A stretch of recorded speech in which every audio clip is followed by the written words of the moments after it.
بسم اللہ الرحمن الرحیم۔ السلام علیکم۔ میں کھڑکی کے ساتھ لگی کھڑی تھی اور جو منظر میں دیکھ رہی تھی اسے دیکھنے کے بعد میرے رونگٹے کھڑے ہو گئے تھے۔ میری بہن شادی کی پہلی رات تھی، اپنے شوہر کے ساتھ ایسی حرکت کیسے کر سکتی تھی؟ مجھے لگا کہ میں وہیں زمین بوس ہو جاؤں گی۔ میری ماں کی تربیت میں کون سی کمی رہ گئی تھی جو میری بہن نے پہلی رات ہی اپنے شوہر کے ساتھ؟ کوئی مرد بھی ایسی حرکت کرتے ہوئے 100 بار سوچتا ہے۔ میری بہن کو تو شاید شرم چھو کر بھی نہیں گزری تھی۔ میں ہکا بکا سی کھڑی تھی کیونکہ آج تک میں اپنی بہن کو معصوم سمجھا کرتی تھی۔ مجھے لگتا تھا کہ اس پر بہت بڑا ظلم ہوا ہے، لیکن مجھے کیا معلوم تھا کہ اس کے معصوم چہرے کے پیچھے کیسی مکاری چھپی ہوئی ہے۔ اس سے پہلے کہ میں مزید کچھ دیکھ پاتی مجھے کسی کی آہٹ سنائی دی تھی اور میں جلدی سے کھڑکی سے ہٹ کر اس کمرے میں پہنچ گئی تھی جو مجھے رات گزارنے کے لیے دیا گیا تھا۔ اگر میری ماں آج رات مجھے میری بہن کے ساتھ یہاں آنے کے لیے مجبور نہ کرتی تو شاید میں کبھی یہ راز نہ جان پاتی کہ میری بہن کا گھر کیوں اجڑتا تھا۔ اس سے پہلے بھی 2 بار اسے طلاق ہو گئی تھی۔ یہ اس کی تیسری شادی تھی۔ ہر بار شادی کی رات جب وہ طلاق کا دھبا لے کر ہمارے گھر آتی تو رو رو کر بے حال ہو جاتی۔ سب کو یہی لگتا کہ اس بیچارے کے ساتھ ظلم ہوا ہے، لیکن یہ کوئی بھی نہیں جانتا تھا کہ ان 2 طلاقوں کے پیچھے کی اصل وجہ کیا تھی۔ لیکن آج کی رات اس راز سے پردہ اٹھ گیا تھا اور میں سارا سچ جان چکی تھی۔ میری عمر 25 سال تھی اور میری سب سے چھوٹی بہن 21 سال کی تھی۔ دیکھا جاتا تو بڑی ہونے کے ناطے میری شادی پہلے ہونی چاہیے تھی، لیکن میری صرف منگنی ہوئی تھی، اور وہ بھی اس لیے کیونکہ میں نوکری کر کے گھر کا خرچہ چلاتی تھی۔ میرا منگیتر ایاز بہت اچھا تھا اور وہ ہمیشہ مجھے سپورٹ کیا کرتا۔ ہمارے گھر میں کوئی مرد نہیں تھا، اسی لیے مجھے ہی مرد بننا پڑتا تھا۔ بابا کے انتقال کے بعد میں نے گھر سنبھالنا شروع کر دیا اور پھر اپنی چھوٹی بہنوں کی ذمہ داریاں بھی خود ہی اٹھا لی۔ ان دونوں کو انٹر تک تعلیم دلوانے کے بعد میں نے ان کی شادی کا بیڑا اٹھا لیا اور جیسے تیسے پیسہ جمع کرنے لگی تاکہ انہیں عزت کے ساتھ رخصت کر کے بڑی بہن ہونے کا حق ادا کر سکوں۔ میری بعد والی بہن جو 23 سال کی تھی، اس کی شادی میں نے اپنے دفتر میں ہی کام کرنے والے ایک لڑکے سے کروائی تھی۔ وہ اپنی شادی شدہ زندگی میں بہت ہی خوش تھی، لیکن اس سے چھوٹی والی بہن سبرینا کے ساتھ نہ جانے قسمت نے کیسا کھیل کھیلا تھا کہ وہ بار بار بستے ہی اجڑ جاتی تھی۔ جب پہلی بار اس کا رشتہ آیا تو لوگ بہت ہی اچھے تھے، لڑکے کی نوکری بھی ٹھیک ٹھاک تھی اور دیکھنے میں بھی خوش شکل تھا۔ بس یہی سب دیکھ کر میں نے رشتہ پکا کیا تھا۔ بابا کے بعد جب ساری ذمہ داری میرے کاندھوں پر تھی تو پھر اماں نے یہ سارے فیصلے بھی مجھ پر چھوڑ دیے تھے، کیونکہ وہ بہت ہی سیدھی سادی سی تھی۔ انہوں نے تو کبھی بلا ضرورت گھر سے باہر قدم بھی نہیں رکھا تھا۔ اماں کو لگتا تھا کہ مجھے دنیا داری کی سمجھ ان سے زیادہ ہے، اسی لیے بیٹیوں کی رشتے جیسی اہم ذمہ داریاں بھی اماں نے میرے حوالے کر دی تھی۔ سمرین کی شادی بھی میری ہی پسند سے کی گئی تھی، اسی لیے میں بہت مطمئن تھی کہ میں نے اپنی بہن کے حق میں اچھا فیصلہ کیا ہے۔ اسی لیے جب سبرینا کی شادی کی بات آئی تو میں نے اس کے لیے بھی بہت دیکھ بھال کا رشتہ دیکھنا شروع کیا۔ انس کو اس کے لیے منتخب کر لیا۔ بظاہر انس میں کوئی بھی برائی نہیں تھی، وہ لوگ بہت خوش دلی سے رشتہ لے کر ہمارے گھر خود آئے تھے۔ انس کی بہن نے سبرینا کو انس کے لیے پسند کیا تھا۔ رشتہ پکا ہوتے ہی انس نے خود یہ بات کی تھی کہ اسے ہم سے جہیز میں کچھ بھی نہیں چاہیے، وہ سادگی سے شادی کا خواہش مند ہے، اور یہ بات سن کر مجھے بہت اچھا لگا تھا کہ وہ جہیز جیسی چیز کے خلاف ہے۔ اکثر میں نے رشتہ والوں کو بہت لالچی دیکھا تھا۔ زیادہ تر لوگ تو رشتہ ہونے سے پہلے ہی پوچھ لیتے کہ آپ شادی میں کیا دیں گے، لیکن انس کی بات نے میرا دل جیت لیا تھا۔ مجھے لگا تھا کہ انس سے زیادہ بہتر اور اچھا رشتہ سبرینا کے لیے کوئی ہو ہی نہیں سکتا، لیکن شاید میری یہی غلط فہمی تھی۔ میں نے اپنے منگیتر ایاز کو بھی انس سے ملوایا تھا اور ایاز کا کہنا تھا کہ انس واقعی بہت اچھا لڑکا ہے۔ شادی سے پہلے 3-4 دفعہ ہماری انس کے گھر والوں سے باقاعدہ ملاقات ہوئی۔ ہمیں تو ہر دفعہ ہی وہ لوگ بہت اچھے لگے، اور پھر میں نے اپنی حیثیت کے مطابق تھوڑا بہت جہیز جمع کر کے سبرینا کی شادی انس کے ساتھ کروا دی۔ میری بہن بڑی دھوم دھام سے رخصت ہو گئی تھی کیونکہ انس نے اپنی طرف سے شادی پر بڑا خرچہ کیا تھا۔ سبرینا کے کپڑوں سے لے کر ہر چیز بہت اعلیٰ تھی، لیکن وہ کہتے ہیں نا کہ خدا ان چیزوں کو برتنا بھی نصیب کرے، ایسی دعا دینی چاہیے میری بہن کو۔ کوئی بھی چیز برتنا نصیب نہیں ہو سکی تھی۔ سبرینا کی رخصتی کرنے کے بعد میں اور میری ماں سکون سے بیٹھے تھے۔ سمرین اپنے گھر واپس چلی گئی تھی، اس کے بچے چھوٹے تھے، اسی لیے وہ ہمارے گھر زیادہ نہیں ٹھہرا کرتی تھی۔ رخصتی کے بعد میں نے اور اماں نے ایک ساتھ کھانا کھایا اور پھر اماں نے چائے بنائی اور میرے ہاتھ میں پکڑا کر کہنے لگی، تم نے اپنے باپ کے جانے کے بعد صحیح معنوں میں اولاد ہونے کا حق ادا کیا ہے۔ آج میں بہت خوش ہوں، خدا نے بھلے ہی مجھے بیٹا نہیں دیا لیکن بیٹے سے زیادہ اچھی بیٹی دی ہے۔ میں بڑے لاڈ سے اماں کی گود میں سر رکھ کر لیٹ گئی۔ اماں کہنے لگیں کہ اب تم اپنی شادی کے بارے میں سوچو، بہنوں کے بارے میں بہت سوچ چکی ہو، اب وہ دونوں اپنے گھروں کی ہو گئی۔ میں اپنی شادی کی بات سن کر کھلکھلا کر ہنسی تھی اور گھر کا دروازہ بج اٹھا تھا۔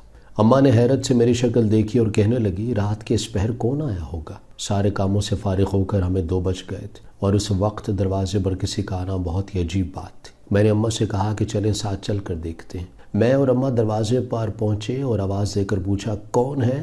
تو دروازے کے پاٹ سے صبرینہ کی لرزتی ہوئی آواز سنائی تھی۔ وہ کہنے لگی، کھولے آپی، میں ہوں۔ صبرینہ کی آواز سنتے ہی میرے ہوش اڑ گئے۔ میں نے جلدی سے دروازہ کھولا اور دیکھا تو وہ اپنا ایک بیگ پکڑے اندر آ گئی تھی۔ میں نے گھبرا کر پوچھا، کیا ہوا ہے؟ تو وہ زار و قطار روتے ہوئے میرے گلے لگ گئی اور پھر ایسی خبر سنائی کہ میری جان نکل گئی۔ کہنے لگی، آپی، انس نے مجھے طلاق دے دی ہے۔ انہوں نے یہ شادی مجبوری میں کی تھی، وہ خوش نہیں تھے، اسی لیے موقع ملتے ہی انہوں نے مجھے طلاق دے کر اپنے گھر سے نکال دیا۔ اپنی بہن کی خوشی کی خاطر انہوں نے شادی تو کر لی تھی لیکن وہ اسے نبھانا نہیں چاہتے تھے۔ صبرینہ کی بات سن کے میری حالت خراب ہو گئی تھی۔ ایک باپ کی جگہ باپ بن کر بہن کو رخصت کرنا بہت مشکل کام تھا۔ اس شادی کی ناکامی کو میں اپنی ناکامی سمجھا کرتی تھی کیونکہ شاید میں نے ہی صحیح لڑکے کا انتخاب نہیں کیا تھا۔ میری بہن کے آنسوؤں نے میرا دل دکھا دیا تھا۔ میں نے ہاتھ جوڑ کر اس سے معافی مانگی کہ یہ سب میری غلطی ہے، شاید مجھے انس کو اچھی طرح جان لینا چاہیے تھا۔ اس نے کچھ بھی نہ کہا، وہ بس روتی ہی رہی۔ اماں کہنے لگیں کہ ابھی اور اسی وقت جا کر پتہ کرتے ہیں کہ ہماری بیٹی کے ساتھ ایسا کیوں کیا، لیکن اس سے پہلے ہی صبرینہ نے اماں کا ہاتھ پکڑ لیا اور کہنے لگی، ان کے گھر جانے کی کوئی ضرورت نہیں، میں نہیں چاہتی وہ آپ لوگوں کے ساتھ بدتمیزی کریں کیونکہ اس نے میرے ساتھ بھی بہت برا سلوک کیا ہے، اور تو اور اپنے گھر والوں کے سامنے اس نے مجھے ہی بد کردار بھی ٹھہرا دیا ہے۔ وہاں جا کر سوائے ہماری بدنامی کے اور کچھ نہیں ہوگا۔ طلاق ہونی تھی سو وہ ہو چکی، اب کسی بات کا کوئی فائدہ نہیں رہا۔ میں نے حیرت سے پوچھا، لیکن اس نے تمہیں طلاق دی کیوں؟ اگر تم اسے پسند نہیں تھی تو وہ شادی سے پہلے ہی یہ بات بتا سکتا تھا نا۔ اس نے تو شادی پر خوب خرچہ کیا ہے، پھر اس طلاق کے پیچھے کیا وجہ ہے؟ میری بات سن کر صبرینہ نے عجیب سی نظروں سے مجھے دیکھا اور کہنے لگی، بتا تو چکی ہوں یہ سب کچھ، اس نے صرف اپنی بہن کی خوشی کی خاطر اسے دکھانے کے لیے یہ سب کیا تھا اور پھر مجھے طلاق دے کر اپنی بہن کے سامنے میرے کردار کو داغدار کر دیا ہے اور سب سے یہ بھی کہا کہ میں کسی اور کو پسند کرتی ہوں۔ یہ سن کر میرا خون کھول اٹھا تھا، لیکن فی الحال مجھے صبرینہ کو سنبھالنا تھا۔ میں نے اور اماں نے صبرینہ کو حوصلہ دیا اور ساری رات ہم تینوں خاموشی سے اپنی جگہ آنسو بہاتے رہے۔ کچھ دیر پہلے والا سکون پوری طرح ختم ہو گیا تھا اور ہمارے دلوں میں ایک طوفان نے جنم لے لیا تھا۔ ایک بے چینی تھی جو مجھے کھائے جا رہی تھی۔ آخر انس نے اتنی گھٹیا حرکت کیسے کی تھی؟ وہ تو بہت ہی سلجھا ہوا اور سمجھدار لڑکا معلوم ہوتا تھا۔ کیسے کوئی مرد ایک ہی رات میں اپنی بیوی کو طلاق دے سکتا ہے؟ یہ وہ باتیں تھیں کہ جنہوں نے میری آنکھوں سے نیند اڑاتی تھی، اور شاید ہمارے گھر کا سکون بھی، کیونکہ اگلی ہی صبح یہ خبر سارے محلے میں پھیل گئی کہ آدھی رات کو ہی صبرینہ طلاق لیے واپس لوٹ آئی ہے۔ محلے والے ہمارے گھر آئے اور طرح طرح کی باتیں بنانے لگے۔ اماں نے خود سب کے سامنے صبرینہ کے سسرال والوں کی خوب تعریفیں کی تھی، خاص کر جہیز نہ لینے پر انس کی بھی۔ اب انہی لوگوں کے سامنے انس اور اس کے گھر والوں کی برائی کرنا بہت مشکل تھا۔ کسی کو بھی ہماری بات پر یقین نہیں آ رہا تھا۔ ہر کوئی حیرت سے کہہ رہا تھا کہ جس لڑکے نے جہیز تک نہ لیا وہ بھلا بلا وجہ طلاق کیوں دے گا؟ لوگوں کی باتیں سن کر صبرینہ بہت ہی زیادہ دل برداشتہ ہو گئی تھی۔ اس نے خود کو کمرے میں بند کر لیا اور مجھ سے اور اماں سے وعدہ لیا کہ ہم میں سے کوئی بھی انس یا اس کے گھر والوں کی شکل بھی نہیں دیکھے گا اور نہ ہی کبھی ان لوگوں کا ذکر اس گھر میں ہوگا۔ صبرینہ کی حالت دیکھتے ہوئے میں نے اور اماں نے وعدہ کر لیا تھا۔ دوپہر کے وقت میرا منگیتر ایاز میرے گھر آیا اور وہ بھی سب کچھ جاننے کے بعد ہکا بکا رہ گیا۔ کہنے لگا، یہ کیسے ممکن ہے؟ میں جا کر بات کرتا ہوں، آخر کیسے وہ ہماری صبرینہ کے ساتھ اتنا بڑا ظلم کر سکتے ہیں؟ لیکن یہ بات صبرینہ کے کانوں میں پڑ گئی اور اس نے رو دھو کر اسے بھی روک لیا۔ کہنے لگی، اگر آپ وہاں جائیں گے تو میں اپنی جان لے لوں گی، میں نہیں چاہتی وہ گندی باتیں آپ کے کانوں میں بھی پڑیں جو میں سن کر آئی ہوں۔ اس کی حالت دیکھ کر ایاز بھی رک گیا۔ صبرینہ کی ایاز سے کافی دوستی بھی تھی۔ میں نے ایاز سے کہا کہ تم اس سے سمجھاؤ اور کہو کہ خود کو کمرے میں بند نہ رکھے۔ ایاز نے صبرینہ کے سر پر ہاتھ رکھا اور کہنے لگا، چلو میں تمہیں باہر گھما کر لاتا ہوں۔ اور پھر ایاز خود ہی زبردستی بائک پر صبرینہ کو لے کر آئس کریم کھلانے چلا گیا۔ میں تو اماں کے ساتھ گھر پر ہی رک گئی تھی کیونکہ اماں کی حالت ٹھیک نہیں تھی۔ میں بہت ہی زیادہ پریشان ہو چکی تھی، ایک طرف سبرینہ کی طلاق اور دوسری طرف اماں کی طبیعت، اور پھر سمرین کے سسرال والے بھی بہت باتیں بنا رہے تھے۔ وہ خود تو نہیں آئی تھی، البتہ اس کا فون آیا تھا۔ وہ کہہ رہی تھی کہ میری ساس نے میرا جینا مشکل کر دیا، نہ جانے کہاں سے انس کے گھر والوں کے ذریعے انہیں یہ بات پتہ چلی ہے کہ سبرینہ بد کردار ہے اور اس کا کسی اور لڑکے سے تعلق ہے۔ میں نے سمرین کو تسلی دی اور کہا کہ تم اپنا گھر بار دیکھو، یہاں سب کچھ دیکھنے کے لیے میں خود موجود ہوں۔ لیکن سچ تو یہ تھا کہ میں خود بھی ٹوٹ گئی تھی۔ کافی دیر بعد ایاز اور سبرینہ واپس لوٹے تھے۔ سبرینہ کا مزاج کافی اچھا ہو گیا تھا، اس کے ہاتھ میں آئس کریم کا کپ تھا۔ وہ میتر بڑھا کر کہنے لگی، آپ نے بھی کل سے کچھ نہیں کھایا ہے، اب آپ یہ کھائیں۔ اس کے چہرے پر ہلکی سی مسکراہٹ تھی اور یہ مسکراہٹ دیکھ کر مجھے سکون ہو گیا تھا۔ وہ اپنے کمرے میں چلی گئی تو میں نے ایاز کا شکریہ ادا کیا۔ ایاز کہنے لگا کہ سبرینہ کو اس وقت دلجوئی کی ضرورت ہے، تم کوشش کرو کہ زیادہ وقت اس کے ساتھ گزارو۔ ایاز کی بات سن کر میں نے سر جھکا لیا۔ میں نوکری کرتی تھی اور اگلے ہی دن سے مجھے نوکری پر جانا تھا۔ میرے پاس گھر میں گزارنے کے لیے وقت ہی کہاں تھا جو میں سبرینہ کو وقت دے پاتی۔ میں نے ایاز سے کہا کہ تم ہی گھر آ کر اس کے ساتھ کچھ دیر بیٹھ جایا کر، ایسے ہی اس کا دل بہل جائے گا۔ اور پھر تیزی سے دن گزرنے لگے۔ اکثر ہی ایاز مجھے فون پر بتاتا کہ وہ میرے گھر میں ہے اور سبرینہ کے ساتھ باتیں کر رہا ہے۔ یہ سن کر مجھے تسلی ہو جاتی کہ سبرینہ چار دیواری میں تنہا بند نہیں ہے۔ اس رات کے بعد سے اب تک ہم میں سے کسی نے انس سے کوئی بات نہیں کی تھی۔ میری شادی بھی ٹل گئی تھی کیونکہ اب مجھے پھر سبرینہ کے بارے میں سوچنا تھا۔ سبرینہ کی طلاق کو مہینہ ہی گزرا تھا کہ اس کے لیے پھر سے بہت سی اچھی سی جگہ سے رشتہ آ گیا۔ وہ لوگ ایاز کے جاننے والے تھے اور رشتہ ایاز کے ذریعے ہی آیا تھا۔ لڑکا ایاز کا دوست تھا اور ایاز نے اسے سبرینہ کی پہلی طلاق کے بارے میں سب کچھ بتا دیا تھا۔ انہیں سبرینہ کی طلاق پر بھی کوئی اعتراض نہیں تھا۔ میں اسے رشتے کا سن کر کچھ ہچکچا رہی تھی کیونکہ پرانے معاملے کو بھی ابھی زیادہ وقت نہیں گزرا تھا اور مجھے نہیں لگتا تھا کہ سبرینہ شادی کے لیے راضی ہوگی۔ لیکن ایاز کے بار بار اصرار کرنے پر میں نے سبرینہ کو رشتے کے بارے میں بتایا تو مجھے حیرت ہوئی۔ اس نے بالکل بھی کوئی ایسا ریاکشن نہیں دیا تھا جس کی توقع میں نے کی تھی۔ اس نے بڑی سکون سے میری بات سنی اور کہنے لگی، اگر آپ کو ٹھیک لگتا ہے تو مجھے کوئی اعتراض نہیں ہے۔ میں تو چاہتی ہوں کہ جلدی میرا گھر بسے تاکہ آپ بھی اپنی زندگی کی خوشیاں حاصل کر سکیں۔ جب تک میری شادی نہیں ہوگی میں جانتی ہوں آپ بھی شادی نہیں کریں گے۔ سبرینہ کی بات سن کر مجھے خوشی ہوئی تھی کہ اسے میری خوشیوں کا خیال تھا اور میری خاطر وہ اپنا ماضی بھولنے کو بھی تیار تھی۔ میں نے ایاز سے کہہ کر ان لوگوں کو بلوا لیا۔ وہ لوگ بھی بہت اچھے تھے، لڑکی کی اپنی دکان تھی، پیسے والے تھے، کسی چیز کی کوئی کمی نہیں تھی۔ ایاز نے کہا کہ لڑکا بہت اچھا ہے، چھان بین کی بھی ضرورت نہیں ہے، اور پھر ایاز کے کہنے پر میں نے آنکھیں بند کر کے سبرینہ کا رشتہ پکا کر دیا۔ وہ لوگ جلدی شادی کرنا چاہتے تھے اور میں بھی یہی چاہتی تھی کہ سبرینہ کسی نئے رشتے سے جڑ کر پرانی باتوں کو بھول جائے۔ اسی لیے 4 لوگوں کے درمیان ہم نے خاموشی سے نکاح پڑھوا دیا، نہ ہی کسی محلے دار کو دعوت دی اور نہ ہی خاندان میں زیادہ ڈھنڈورا پیٹا۔ سبرینہ رخصت ہو کر اپنے سسرال چلی گئی اور میری ماں پریشانی کے عالم میں جائے نماز بچھا کر بیٹھ گئی اور دعائیں کرنے لگیں کہ اس بار سبرینہ اپنی شادی شدہ زندگی میں بس جائے۔ میں بھی خاموشی سے کونے میں بیٹھ گئی تھی۔ پتہ نہیں کیوں میرے دل بہت زیادہ بے چین ہو رہا تھا، ایسا لگ رہا تھا کہ جیسے کچھ برا ہونے والا ہو۔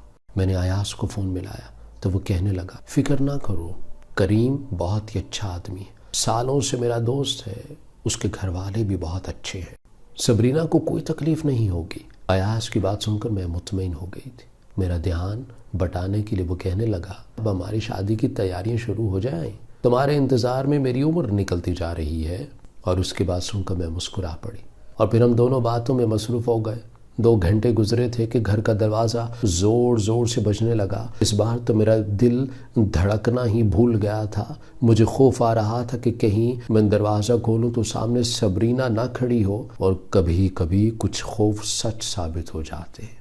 میں نے جا کر دروازہ کھولا تو رات کے 1 بجے سبرینہ دروازے پر کھڑی تھی اور اس کا حال پہلے سے بھی زیادہ برا تھا۔ رو رو کر اس کی آنکھیں لال ہو گئی تھی۔ وہ آتے ہی فرش پر بیٹھ گئی اور اپنے بال نوچتے ہوئے کہنے لگی، نہ جانے مجھ سے کون سا گناہ ہوا ہے کہ ہر کوئی مجھے بد کردار کہتا ہے، جبکہ میں نے تو کوئی گناہ نہیں کیا۔ میں نے جلدی سے آگے بڑھ کر سبرینہ کو تھاما اور اس سے پوچھا کہ اب کیا ہوا ہے۔ وہ کہنے لگی، پھر مجھے طلاق ہو گئی ہے، پھر میرے دامن پر داغ لگا ہے، میرے ماتھے پر کالک مل دی گئی ہے، میں ایک بد کردار لڑکی ہوں، نہ جانے کس کو مجھ سے بیر ہو گیا ہے، میری رخصتی سے پہلے ہی نہ جانے کون میرے شوہر کے کان میں کیا کہہ جاتا ہے کہ وہ مجھے بد کردار کہہ کر طلاق دے دیتا ہے۔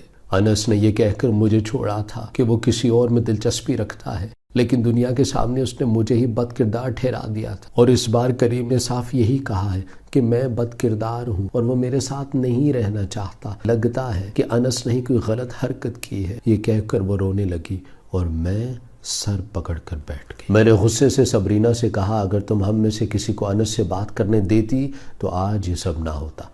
میری بات سن کر وہ چیخنے چلانے لگی، اپنا سینہ پیٹنے لگی۔ اماں نے مجھے سمجھایا کہ یہ وقت بہن کو برا کہنے کا نہیں ہے، اسے سنبھالنے کی کوشش کرو، اور پھر ایک دفعہ پھر ہم دونوں ماں بیٹی مل کر اپنی ٹوٹی ہوئی صبرینہ کو سنبھالنے لگے۔ ایاز جو فون پر دوسری طرف موجود تھا، اسے بھی سب کچھ پتہ چل گیا تھا۔ وہ بھی فوراً ہمارے گھر چلا آیا تھا۔ اسے تو یقین ہی نہیں آ رہا تھا کہ کریم نے صبرینہ کو طلاق دے دی ہے۔ وہ اب بھی کریم کی تعریفیں کر رہا تھا کہ وہ تو بہت ہی اچھا ہے، وہ ایسا نہیں کر سکتا۔ میں نے ایاز کا گریبان پکڑ لیا اور اس سے کہا کہ میں نے آنکھیں بند کر کے تمہاری ہر بات پر اعتبار کیا تھا۔ تم نے کہا کہ کریم بہت ہی اچھا لڑکا ہے، تم بتاؤ کہ یہ سب کیا ہے، جاؤ جا کر اپنے دوست سے سوال جواب کرو۔ یہ سنتے ہی صبرینہ غصے سے میری طرف آئی اور کہنے لگی، کیوں آپ بار بار میرے زخموں کو کریدنے کی بات کرتی ہیں؟ نہیں جاننا ہمیں کچھ بھی، اور نہ ہی کریم سے کوئی بات کرنے کی ضرورت ہے۔ اس نے ایاز کی طرف دیکھا اور ہاتھ جوڑ کر کہنے لگی، آپ نے تو میرا بھلا ہی چاہا تھا، لیکن قسمت میں میرا برا لکھا تھا۔ اگر آپ چاہتے ہیں کہ مجھے مزید تکلیف نہ ہو تو کریم کے پاس ہرگز بھی نہ جائیے گا، وہ شخص بہت ہی برا ہے۔ ایاز صبرینہ کو سنبھالنے لگا اور میں خاموشی سے ایک طرف بیٹھ گئی تھی۔ میرے پاس کہنے کے لیے شاید لفظ بھی باقی نہ بچے تھے۔ جیسے تیسے ایاز نے ساری رات صبرینہ کی دلجوئی کی تھی اور اس سے وعدہ بھی کیا کہ وہ کریم کے پاس نہیں جائے گا۔ ہمارے گھر میں خاموشی ٹھہر گئی تھی، کوئی کسی سے بات نہیں کر رہا تھا۔ اماں اپنے کمرے میں بند تھی اور صبرینہ اپنے کمرے میں۔ میں نے ایاز سے بات کرنا چھوڑ دی تھی، میرا دل اس کی طرف سے خراب ہو گیا تھا۔ وہ جب بھی آتا صبرینہ کے ساتھ ہی بیٹھ کر واپس چلا جاتا۔ پہلی بار میری بہن میرے غلط فیصلے کی نظر ہوئی تھی اور دوسری بار میرے منگیتر کی غلط فیصلے کی۔ مجھ میں اتنا حوصلہ نہیں تھا کہ میں تیسری بار اس کی زندگی کا فیصلہ کرتی، اسی لیے میں بالکل خاموش ہو گئی تھی۔ زندگی آہستہ آہستہ چل رہی تھی۔ ایاز کی امی نے میری اور ایاز کی شادی پر زور دیا تھا۔ وہ کہہ رہی تھی کہ کب تک تم بیٹھی رہو گی، آخر میری بیٹی کی بھی تو عمر ہو رہی ہے، وہ سالوں سے تمہارا انتظار کر رہا ہے۔ ان کی بات ٹھیک تھی، ایاز نے واقعی نہیں 8 سال میرے انتظار میں نکالے تھے، لیکن میں کیا کرتی؟ صبرینہ کو رخصت کیے بغیر تو میں بھی شادی نہیں کرنا چاہتی تھی۔ اسی لیے ایک دفعہ پھر ہمارے گھر میں صبرینہ کی شادی کا ذکر ہونے لگا، لیکن اس بار نہ صرف وہ ڈری ہوئی تھی بلکہ میں اور اماں بھی گھبرا رہی تھی۔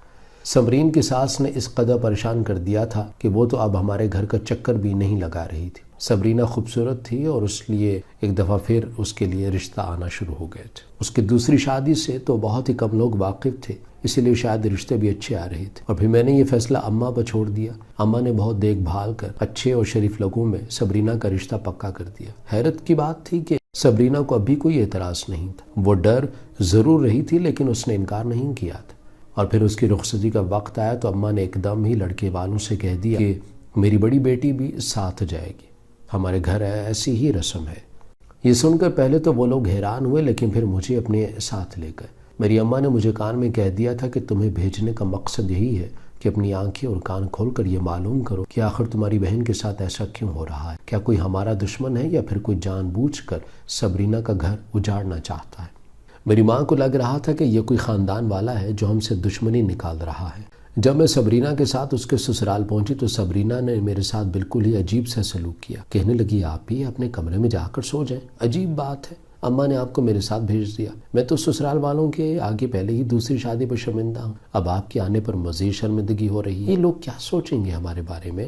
میں نے صبرینہ سے کہا کہ ایسی کوئی بھی انوکھی بات نہیں ہے، پہلے وقتوں میں ایسی ہی رسم ہوا کرتی تھی۔ صبرینہ کہنے لگی جو بھی ہے یہ میرا سسرال ہے، آپ کو یہاں کسی سے بات کرنے کی کوئی ضرورت نہیں ہے، آپ اپنے کمرے میں جا کر آرام کریں۔ صبرینہ کا رویہ اور لہجہ دونوں ہی بالکل بدلے ہوئے تھے۔ مجھے یہ صبرینہ اپنی بہن نہیں لگی تھی، اسی لیے میں کچھ چونکی تھی، اور پھر میں نے فیصلہ کیا کہ کسی نہ کسی طرح میں سچ جان کر رہوں گی۔ صبرینہ اور اس کا شوہر کمرے میں گئے تو میں بھی پیچھے سے گھوم کر کھڑکی کی طرف پہنچ گئی۔ یہ اونچا سا روشن دان تھا، میں گملہ رکھ کر اس پر کھڑی ہو گئی اور مجھے اندر کا منظر نظر آنے لگا۔ اور دونوں میاں بیوی کی آواز بھی سنائی دینے لگی۔ اگرچہ یہ بہت غلط بات تھی، لیکن اپنی بہن کے گھر کو بسانے کے لیے میں یہ حرکت کر بیٹھی تھی۔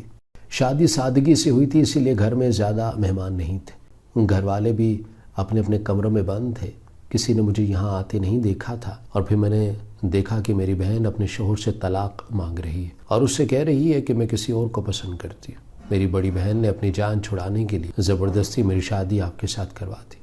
یا تو آپ مجھے طلاق دے دیں، نہیں تو میں باہر جا کر آپ کے اوپر نامرد ہونے کا الزام لگا دوں گی۔ پہلے تو وہ لڑکا ہکا بکا رہ گیا، اور پھر جب بار بار میری بہن اصرار کرنے لگی تو وہ میری خاموشی سے میری بہن کو دیکھنے لگا۔ اس سے پہلے کہ میں آگے کا منظر دیکھ پاتی، کسی کے قدموں کی آہٹ سن کر میں واپس اپنے کمرے میں بھاگی تھی، اور پھر کچھ ہی دیر بعد میری بہن اپنا سامان لیے اپنے کمرے سے نکلی تھی اور میرے پاس آ کر اس نے میرا ہاتھ پکڑا اور کہنے لگی، چلیے یہاں سے، یہ شخص میرے قابل ہی نہیں ہے۔ میں نے اپنی بہن کو نفرت سے دیکھا اور پوچھا کہ کیا ہوا ہے؟ وہ کہنے لگی، اس نے بھی مجھے طلاق دے دی ہے۔ یہ کہتے ہی اس کا چہرہ بالکل سپاٹ سا تھا۔ میں نے اپنی بہن سے ہاتھ چھڑایا اور اس کے منہ پر ایک زوردار تماچا دے مارا۔ اتنے میں اس کا شوہر بھی کمرے سے نکل آیا۔ مجھے دیکھتے ہی وہ کہنے لگا، آپ کی بہن نے خود مجھ سے طلاق مانگی، اسی لیے میں نے طلاق دے دی۔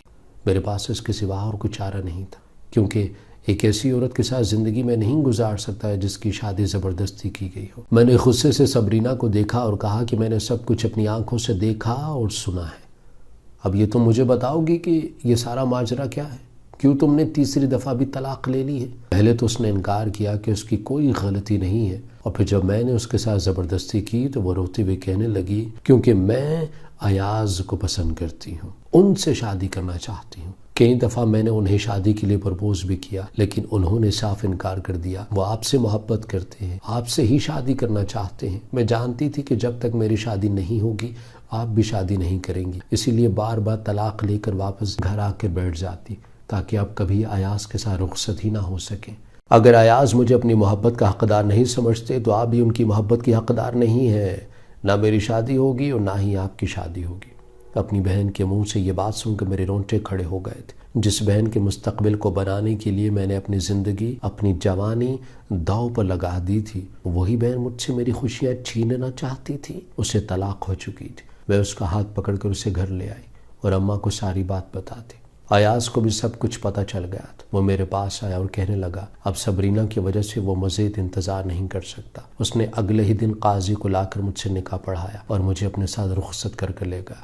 آج میری شادی کو 2 مہینے ہونے والے ہیں اور صبرینہ 3 دفعہ طلاق کا داغ اپنے دامن پر لیے اماں کی دہلیز پر بیٹھی۔ کبھی کبھی اس کے بارے میں سوچتی ہوں تو مجھے اس کی بہت فکر ستاتی ہے۔ وہیں دوسری طرف کبھی نفرت کا احساس بھی جاگنے لگتا ہے۔ سمجھ نہیں آتا کہ میں صبرینہ کے لیے کیا کروں۔ کیا دوبارہ اس کی شادی کا سوچوں یا پھر اسے اس کے حال پر چھوڑ دوں؟ جو کچھ صبرینہ نے کیا اس میں غلطی کس کی تھی؟ اصل قصوروار کون تھا؟ کیا ہماری تربیت میں کوئی کمی رہ گئی تھی یا پھر ایاز کے رویے کی لچک نے اس حد تک پہنچا دیا تھا کہ اس نے اپنے آپ کو برباد کر لیا تھا؟ یا شاید مجھے ہی اپنی آنکھیں زیادہ کھلی رکھنی چاہیے تھی؟ آپ کو کیا لگتا ہے کہ اصل قصوروار کون ہے؟ ہماری ویڈیو اگر آپ کو پسند آئی ہے تو ضرور لائک کیجیے، اپنی رائے دینا چاہیں تو کمنٹس کیجیے، اچھی لگے تو شیئر کیجیے۔ اس کے ساتھ ساتھ اگر آپ نے ہمارا چینل سبسکرائب نہیں کیا تو ضرور کیجیے اور بیل آئیکن پر لازمی کلک کیجیے تاکہ ہماری ہر آنے والی ویڈیو آپ تک بر وقت پہنچ سکے۔